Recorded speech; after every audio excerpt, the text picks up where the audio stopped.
मसँग प्लेटहरू छन्, पेपर प्लेट र यो टपरी जुन सालको पातबाट बनाइएका दुना टपरी का जुन प्रोडक्टहरू मेरो हातमा छन्, यहाँले देख्न पनि सक्नुहुन्छ। हामी केही कुराकानी गर्ने प्रयास गरेका छौँ। यहाँलाई स्वागत छ। प्रथम सबलाई नमस्कार।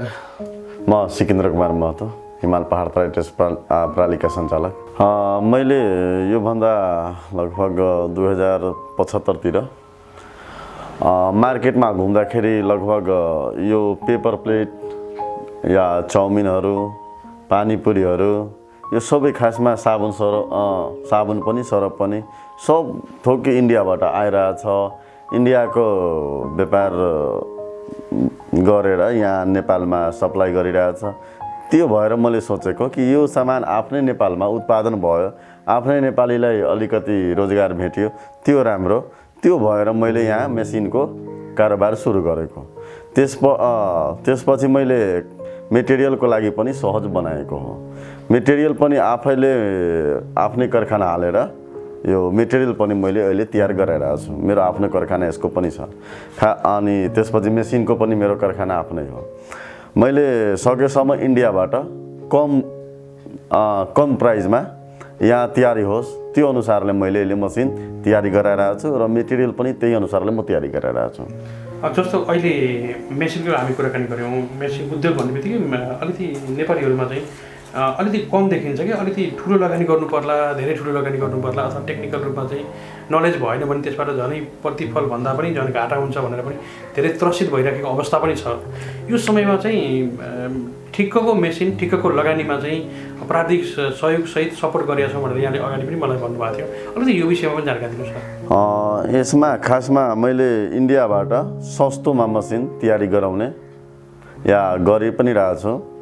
इन्डियामा जुन मसिनको म हेर्दा लगभग कुनैको जस्तै डबल डाईको एकछिनको लागि कुरा गरौँ पेपर प्लेटमा, अब अटोमेटिकमा डबल डाई मेसिनको इन्डियामा रेट भनेको 1,10,000 देखि 1,50,000 छ भारू रेट।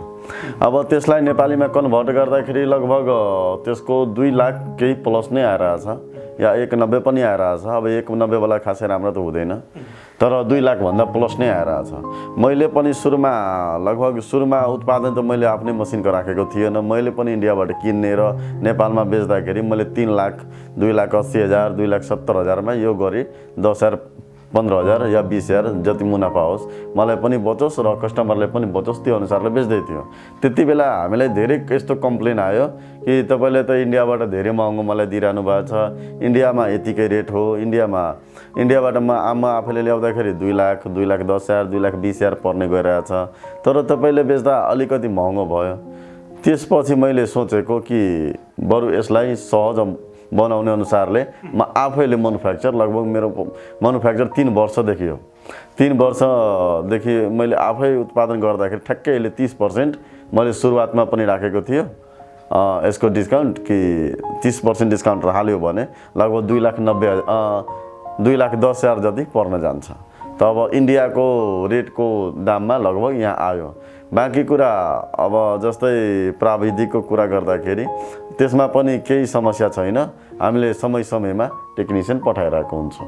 एउटा त्यो भयो। अनि अर्को कच्चा पदार्थको कुराकानी गरौँ। जस्तो अहिले मैले लिएको सालको पातको चाहिँ टपरी, हजुर, जुन नेपालमा धेरै मात्रामा सबै ठाउँमा भेट्न सकिन्छ र यसको सदुपयोग गर्ने भने चाहिँ यसरी मजाले उत्पादन गर्न सकिन्छ, आम्दानी गर्न सकिन्छ र वातावरण र प्रकृति मैत्री पनि हो भनेर हामीले सबैलाई जागरण गर्दै गर्दा यसको बजार चाहिँ सदाबहार हुने पनि देखिन्छ र नेपालमा पछिल्लो समयमा अत्याधिक मात्रामा डिमान्ड पनि छ। यसको चाहिँ यो कच्चा पदार्थको प्रक्रिया के छ नि यो पेपर प्लेटको चाहिँ?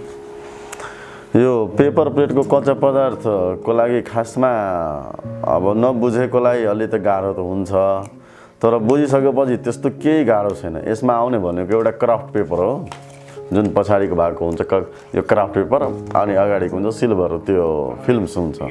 हजुर, यो भयो कच्चा पदार्थ। योले नबनेको कटिङ भएको पेपर मात्र हो।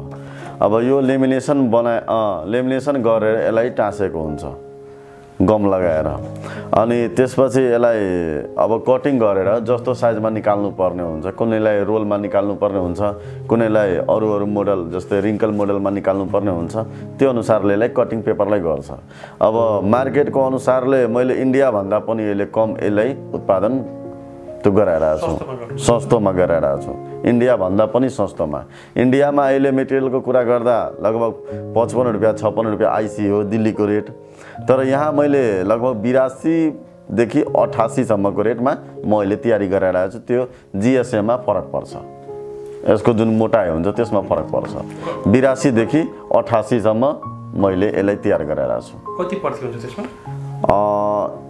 1 किलोमा 1 किलोमा लगभग अब जिएसएममा फरक पर्छ अब किलोमा लगभग यस्तो कटिङ गरेर पिस निकाल्यो भने लगभग 140 देखि 170 सम्म पिस आउँछ जिएसएममा त्यो डिपेन्ड पर्छ अब यो पेपर प्लेट र दुना टपरीको हामी पछिल्लो समयमा अत्याधिक रूपमा माग पनि छ र यसलाई कसैले उद्योगको रूपमा मैले अब सञ्चालन गर्न चाहन्छु भनेर कसैले खोज्नु भयो भने चाहिँ उहाँलाई के सुझाव दिनुहुन्छ तपाईँले जस्तै यो सालको पातको जुन बनाउँदाखेरि लगभग पेपर प्लेटको मसिनमा सालको पातको पनि बनाउन मिल्छ जस्तै यो खाना खाने 12 इन्चको थाली भयो अब यसमा एउटा खाजा खाने आउँछ यो 8 नम्बरको डोना अनि त्यो भन्दा पनि सानो एउटा पानीपुरी खाने त्यो 6 इन्ची 4 इन्ची यसमा साइज बाइ साइज फरक आउँछ त्यो मेसिनमा सालको पातको पनि बनाउन मिल्छ नेपालमा यस्ता खालका उद्योगहरू सञ्चालन गर्नको लागि